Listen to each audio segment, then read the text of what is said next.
మాట్లాడతారు, కుట్టేసిన తర్వాత ఒకలా మాట్లాడతారు. మరి అలా మాట్లాడే వాళ్ళకి నువ్వెందుకు కుడుతున్నావు, మనీ ఇవ్వకుండా బ్లౌజెస్ ఎందుకు ఇస్తున్నావు అంటారేమో. బ్లౌజ్ తీసుకెళ్ళడానికి వస్తారు, మనీ ఇవ్వకుండా ఎవను అంటే ఇంకేముంది ఇంటికి వెళ్ళగానే ఫోన్ పే చేసేస్తా, చేంజ్ లేదు మార్చేసి పిల్లోడితో పంపించేస్తా అంటారు. ఈ మాటలు కూడా ఎప్పుడు చెప్తారంటే బ్లౌజ్ వాళ్ళ చేతిలోకి వెళ్ళిపోయిన తర్వాత చెప్తారు. ఏది ఇటువు ఎలా కుట్టావో చూస్తా అంటారు, అంతే.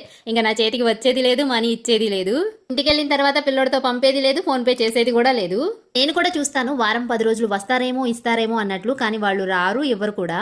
పుట్టిన కష్టాన్ని ఎందుకు వదులుకోవాలి అని ఫోన్ చేసి అడిగితే ఏ మీకు ఇవ్వాల్సిన డబ్బులు ఇవ్వకుండా ఊరొదిలి పారిపోతాం అనుకుంటున్నారా ఏంటి అని ర్యాష్ గా మాట్లాడతారు. కుట్టించుకునేటప్పుడేమో మాకు కుట్టడం కుదరదురా బాబు అన్నా సరే వినకుండా అమ్మ కదు నా బొమ్మ కదు అన్నట్లు బ్రతిమలాడతారు. కుట్టించుకున్న తర్వాత మాకు రావాల్సిన డబ్బులు అడిగితే ఇలా ర్యాష్ గా మాట్లాడతారు. దీన్నే అంటారు మరి ఏరు దాటాక తెప్ప తగలేయడం అని.